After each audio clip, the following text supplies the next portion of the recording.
Bien-aimés dans le Seigneur, salutations fraternelles à vous tous qui suivez ce programme des temps de qualité, vous tous qui êtes devenus fidèles à ce programme. Que le Dieu Tout-Puissant nous bénisse pour cela dans le nom de Jésus-Christ. Merci pour vos remarques, merci pour vos suggestions. Nous sommes là pour vous servir dans la grâce du Seigneur et selon la mesure de la grâce qu'il nous a donnée en Jésus-Christ. Que toute la gloire, l'honneur lui reviennent et que le Saint-Esprit, en cette séance, nous accorde suffisamment de sagesse et d'intelligence, une langue exercée, de manière à vous transmettre ces vérités. Et de votre côté, je prie, afin que le Saint-Esprit, qui est l'enseignant par excellence, illumine les yeux de vos cœurs, de manière à ce que vous arriviez à comprendre ce message avec facilité. Que toute la gloire revienne donc à notre Seigneur Jésus-Christ. Amen. Nous parlons déjà de l'Évangile. Nous donnons les caractéristiques liées justement à cet évangile. La session passée, nous en avons parlé. On a parlé de la crucifixion, de la mort, de l'enterrement, des 3 jours passés dans le sein de la terre, la résurrection, les 40 jours passés avec ses disciples, l'exaltation. Il a traversé le tabernacle céleste afin de présenter son sang, non pas le sang des boucs, mais son propre sang, non pas dans un tabernacle terrestre, mais céleste. Et finalement, il va s'asseoir à la droite du Père. Et donc, tous ces éléments que nous avons cités, qui constituent donc l'évangile de notre Seigneur Jésus-Christ, pour chacun d'eux, qu'est-ce que cela a apporté pratiquement dans notre vie, à nous qui avons cru en Jésus-Christ. Et donc, nous allons aller étape par étape, de manière à ce que nous arrivions à comprendre tous ces éléments dans les moindres détails. Sans la compréhension de ces choses, nous ne vivrons pas réellement l'évangile dans nos vies d'une manière pratique. Rappelez-vous que lorsque nous avons introduit ce message, nous avons dit qu'il y a beaucoup de gens, beaucoup d'églises qui prêchent l'évangile simplement pour amener les païens à croire en Jésus. Mais une fois qu'ils croient en Jésus et qu'ils deviennent membres de nos églises, le quotidien de nos enseignements n'est plus constitué de l'évangile. Ça, c'est une erreur grave. Nous l'avons signalé et nous avons dit que lorsque l'apôtre Paul a déclaré dans Colossiens chapitre 1, verset 28, que c'est lui que nous annonçons, ça veut dire c'est lui, Jésus, que nous annonçons, et non c'est ce que nous annonçons comme pour parler des choses.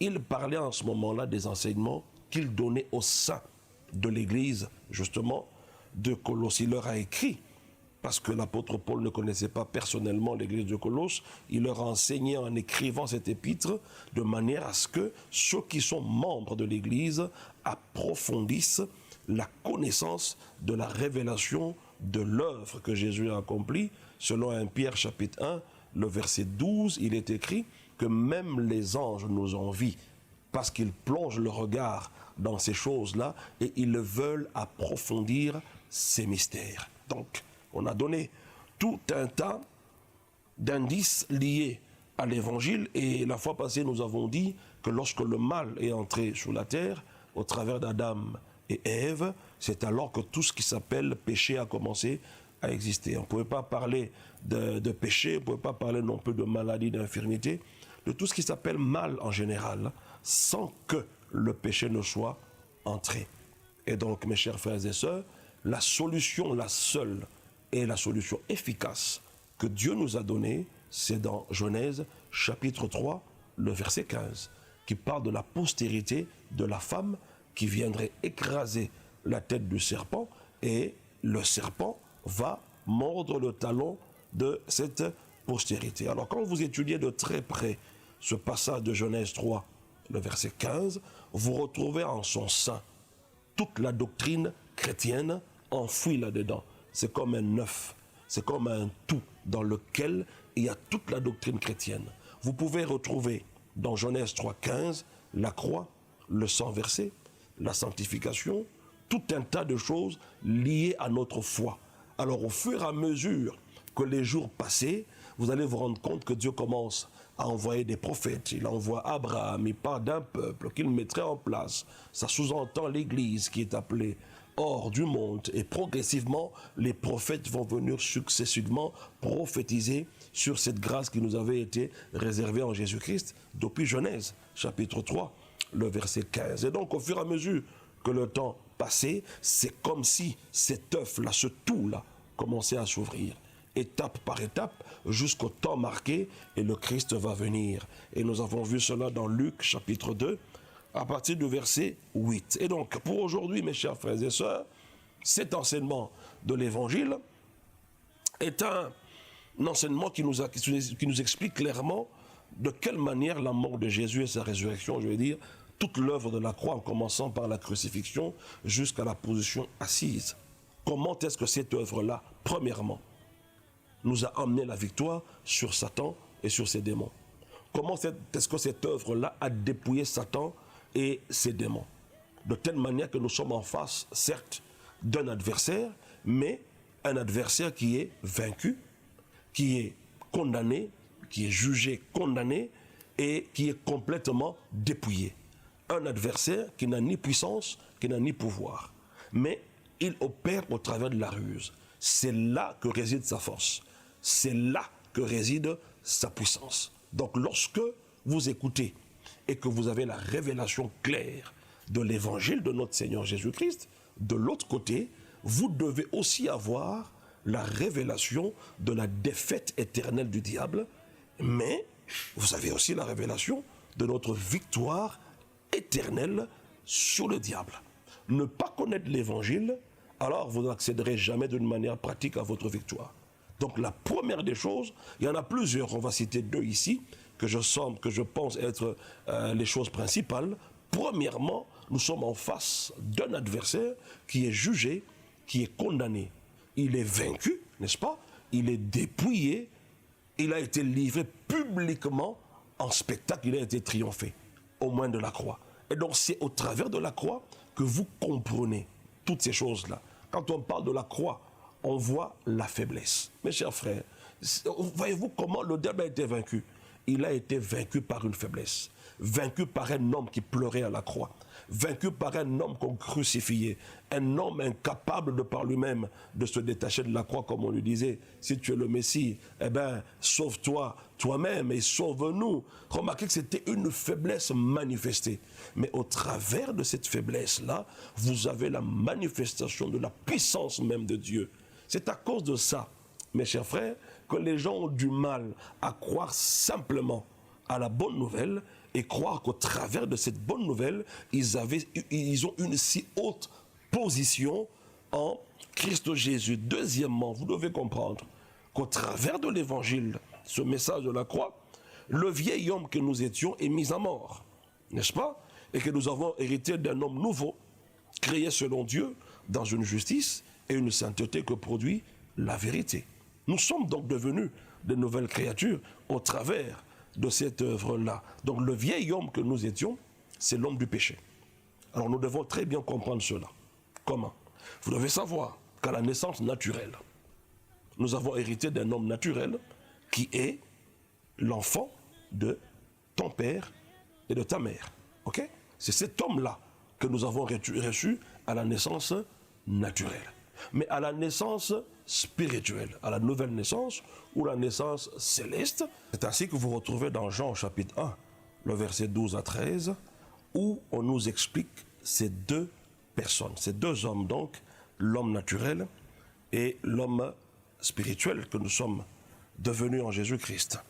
On dit dans Jean 1, chapitre 12, « Mais à tous ceux qui l'ont reçu, à ceux qui croient en son nom, elle a donné le pouvoir de devenir enfants de Dieu, lesquels sont nés. » Et le verset 13 nous explique de quelle manière est-ce qu'ils sont nés. Non du sang, ni de la volonté de la chair, ni de la volonté de l'homme, mais de Dieu. Nous voyons clairement ici qu'il y a deux types d'hommes. Il y a un homme qui est issu de la chair et du sang. Ça veut dire qu'il est issu de papa et maman. Et il y a un autre homme qui n'est pas issu de la chair et du sang. C'est un homme qui est issu de Dieu. Et c'est cet homme-là que nous devenons en Jésus-Christ. Voilà pourquoi on nous appelle enfants de Dieu. Nous sommes enfants de nos parents que sur le plan naturel. Mais sur le plan spirituel, nous sommes devenus enfants de Dieu. Mais celui qui n'est pas en Christ est naturellement enfant de ses parents, certes, et il est spirituellement enfant de Satan. L'homme nouveau que nous sommes devenus n'est plus régi par la chair ni par le sang. Tout ce qui découle du sang et de la chair ne peut plus être notre partage. Cet homme nouveau que nous sommes devenus n'a reçu aucune hérédité des parents naturels. Ça veut dire que si vous avez une maladie héréditaire chez vous, l'homme nouveau, la nouvelle création n'a pas cette maladie-là. Parce que la nouvelle création a la nature même de Dieu. Voilà pourquoi, mes chers frères, nous devons très bien comprendre avec quel homme est-ce que nous sommes censés opérer. Nous allons voir ça un peu plus loin. Mais ici, nous parlons encore de l'œuvre de la croix. C'est ainsi que nous ajoutons la phrase suivante. C'est la croix qui nous permet de mettre en évidence cet homme nouveau. Ce qui va te permettre de mettre en évidence l'homme nouveau que tu es devenu. Ça veut dire de le manifester dans ta génération, c'est l'œuvre de la croix. Lorsque vous comprenez l'œuvre de la croix. Parce qu'en fait, quand on parle de la croix, les gens voient simplement un homme qui est mort. Mais la meilleure façon de voir l'œuvre de la croix, c'est de nous voir en lui, alors qu'il mourait, moi aussi je mourrais. Comprenez cela? Alors qu'il était crucifié, moi aussi j'étais crucifié. Il est dit que le châtiment qui nous donne la paix est tombé sur lui. Ça veut dire que c'est lui qui nous a représentés sur la croix. Et donc lorsqu'on a insulté Jésus, lorsqu'on l'a maltraité sur la croix, en fait c'était moi et toi qu'on maltraitait. Alors tout ce qui s'est passé de négatif dans la vie de Jésus doit avoir un impact positif dans notre vie. Donc l'homme que je suis devenu en Jésus-Christ, quand je comprendrai ce que la croix est venue faire dans ma vie, un des éléments que je vais bénéficier, c'est aussi que je mettrai en évidence la nouvelle création que je suis devenu. Cet homme nouveau n'a aucun péché. Cet homme nouveau a la nature même de Dieu. Cet homme nouveau, mes chers frères, c'est lui qui a le droit d'appeler Dieu son Père. Alors on va lire 2 Corinthiens chapitre 4. 2 Corinthiens, le chapitre 4, à partir du verset 10. Mais avant de lire le verset 10, on va remonter un tout petit peu. À partir du verset 3, il est écrit « Si notre évangile est encore voilé, il est voilé pour ceux qui périssent. Pour les incrédules dont le Dieu de ce siècle a aveuglé l'intelligence, afin qu'ils ne vissent pas briller la splendeur de l'évangile de la gloire de Christ, qui est l'image de Dieu. » Est-ce que vous remarquez ce que le malin fait? Il le fait de son mieux, de telle manière que l'évangile que nous prêchons reste voilé, et que les gens aillent chercher ailleurs des solutions que Dieu a déjà placées pour nous dans cet évangile. Il ne veut en aucun cas que le chrétien perce, reçoive la révélation de l'évangile. Il est écrit « Pour les incrédules dont le Dieu de ce siècle a aveuglé l'intelligence, pour quel but? Afin qu'ils ne voient pas briller la splendeur de l'évangile de la gloire de Christ. » Et le verset 5 dit, « Nous ne nous prêchons pas nous-mêmes, c'est Christ, le Seigneur que nous prêchons.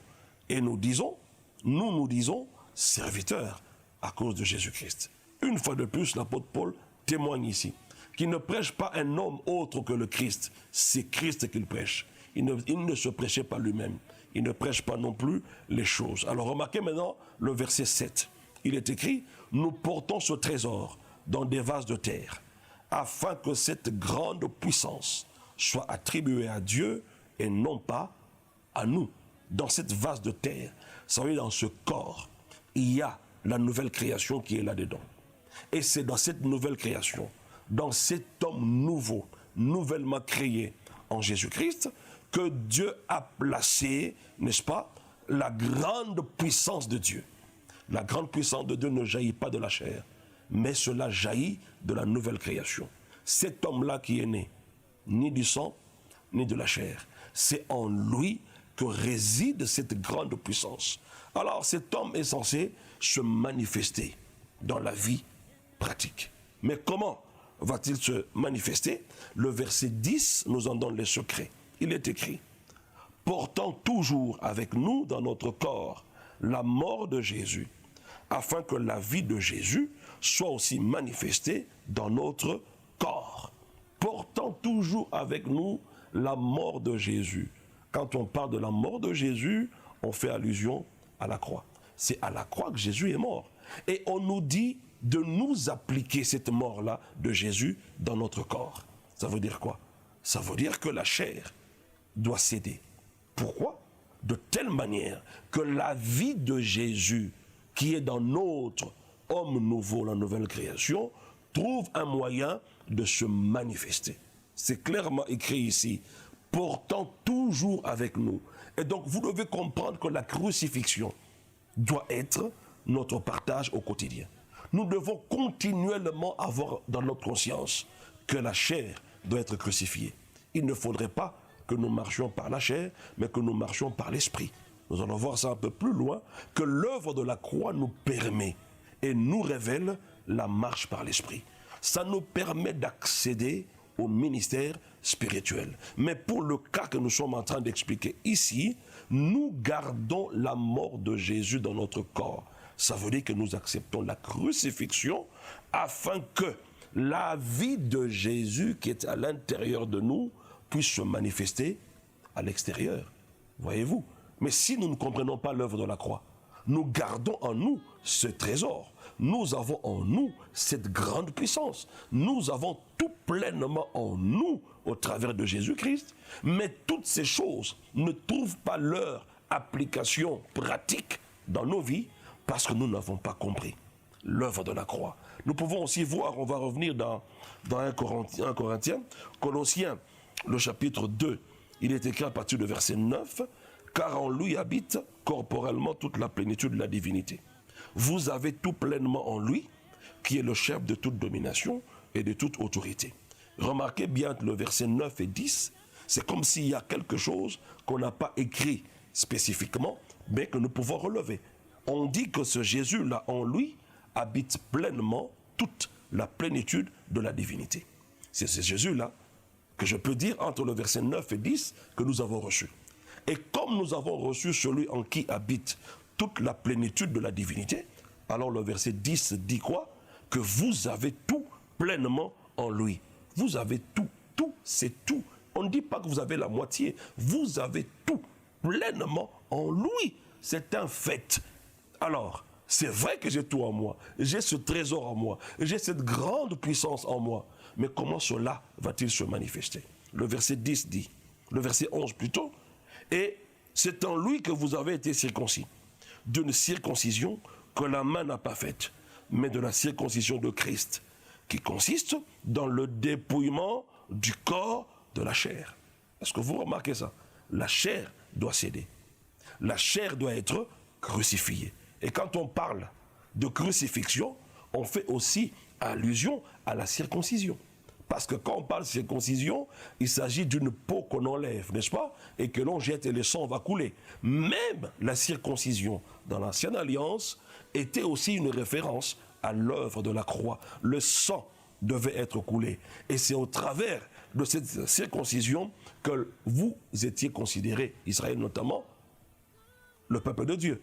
Et c'est de la même manière qu'aujourd'hui, lorsque nous passons par la croix, nous devenons enfants de Dieu, son peuple. Nous naissons de nouveau. Donc le tout de Dieu, le tout pleinement de Christ en nous ne peut se manifester que si vous comprenez le verset 11 de Colossiens au chapitre 2. Mais si vous ne comprenez pas le sens de la circoncision pour nous les chrétiens aujourd'hui, alors vous ne vivrez pas non plus le tout de Dieu. C'est ainsi que quand on dit aux gens qu'en Christ Jésus, vous avez tout reçu, vous n'avez plus besoin d'aller arracher des histoires, d'aller combattre pour avoir. Non, le combat du chrétien ne consiste pas à avoir. Vous avez déjà tout pleinement en Jésus-Christ, mais le combat du chrétien, c'est celui de la foi afin de manifester ce que nous sommes et ce que nous avons déjà en Jésus-Christ. La foi, c'est une démonstration, n'est-ce pas? C'est cela le combat. Vous avez le tout de Dieu, mais le diable veut vous faire croire que vous n'avez rien. Vous avez été délivré, mais le diable veut vous faire croire que la maladie est encore votre héritage. Vous avez été délivré, Mais le diable veut vous faire croire qu'il a encore de la domination sur vous. Alors maintenant, lorsque vous avez la révélation de ce qui nous est donné dans l'évangile, vous vous tenez à ces choses et vous exprimez votre foi de manière à les vivre. Ce n'est pas que la foi consiste à obtenir, non, vous avez déjà tout pleinement en Jésus-Christ. Maintenant, manifestez-le. C'est là le combat que nous avons. Donc, lorsque vous prenez 2 Corinthiens chapitre 4, le verset 10, et vous comparez avec Colossiens chapitre 2, le verset 10, 11, vous trouvez que l'apôtre Paul est en train de parler de la même chose. Vous avez le tout de Dieu. 2 Corinthiens ici nous dit que vous avez ce trésor-là en vous dans des vases de terre. Maintenant, il faut que ce qui est à l'intérieur se manifeste à l'extérieur. Et la solution, c'est quoi? C'est de porter toujours avec nous, dans notre corps, la mort de Jésus. Ça veut dire, nous devons être crucifiés. Alors, quand on parle de crucifixion, et que vous vous appliquez cette crucifixion, le résultat, c'est lequel? C'est que la vie de Jésus à l'intérieur de toi va se manifester sur ton corps physique. Et par conséquent, il n'y aura aucune maladie qui pourra résister sur ton corps. Parce que sur ton corps, il y aura la manifestation de la vie de Jésus-Christ. Le verset 11 dit, « Car nous qui vivons, nous sommes sans cesse livrés à la mort à cause de Jésus, afin que la vie de Jésus soit aussi manifestée dans notre chair mortelle. » Cette chair est mortelle. Mais au travers de l'œuvre de la croix, nous pouvons faire en sorte que pendant le temps que le Seigneur nous a permis, fait grâce de vivre sous la terre, que ce corps mortel, que ce corps qui est faible puisse manifester la gloire de Dieu ici sur la terre. Mais si vous ne comprenez pas l'évangile, si vous ne comprenez pas l'œuvre de la croix, en particulier la crucifixion, comment arriverez-vous à manifester tout le reste? Voilà pourquoi les gens vont chercher la gloire sur la montagne. Non, la gloire ne jaillit pas de la montagne. La gloire ne jaillit pas non plus des jeunes. Non, pas du tout. Les jeunes, je vous dis, les jeunes vous mettent dans une bonne disposition spirituelle de manière à être utilisés par Dieu.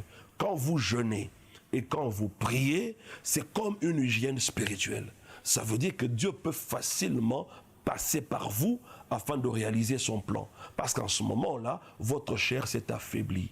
Votre chair a perdu certaines de ses qualités, je dirais, en guillemets, favorites, notamment la convoitise et autres. Ce sont les œuvres de la chair notamment. Quand vous jeûnez, ces œuvres de la chair commencent à s'affaiblir.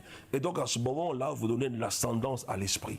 Et l'esprit peut facilement vous utiliser devant diverses situations. Et le verset 12 nous dit, ainsi, ça veut dire, si vous crucifiez votre chair, ainsi, la mort agit en nous et la vie agit en vous. Qu'est-ce que cela veut dire? Ça veut dire que si vous gardez constamment, tous les jours, la mort de Jésus dans votre corps, qu'est-ce qui va se passer? Vous allez mourir au péché, effectivement. Vous allez mourir au péché. La chair va céder et la vie de Dieu va se manifester auprès des autres. En d'autres termes, vous allez soudain commencer à avoir un impact réel sur la vie des autres. Mais si vous n'acceptez pas la mort de la croix, comme Jésus l'a accepté, ce n'est pas pour rien qu'il nous dit que celui qui veut venir à ma suite, qu'il se charge de sa croix. Se charger de sa croix ne veut pas dire, bien-aimé, porte tes problèmes, accumule tous tes problèmes, porte-les. Non, comme on dit en lingala, en RDC, non, ça n'a rien à voir avec les charges. Ça veut simplement dire que si vous voulez suivre Jésus pas à pas, marcher sous les traces de Jésus et répercuter ce que Jésus a accompli en son temps, vous devez être crucifié dans votre chair. Alors, la vie de Jésus va se manifester sur votre chair mortelle. En vous, la mort va se manifester, et la mort au péché. Le vieil homme va céder la place à l'homme nouveau que vous êtes devenu en Jésus-Christ. Donc, c'est la croix qui nous permet de mettre en évidence l'homme nouveau que nous sommes devenus. Alors, s'il n'y a pas la révélation de la croix, si vous ne vous appliquez pas à cela, effectivement, vous remarquerez que vous allez continuer à vivre comme le vieil homme. Alors qu'en réalité, le jour de votre nouvelle naissance, vous avez hérité d'un homme nouveau.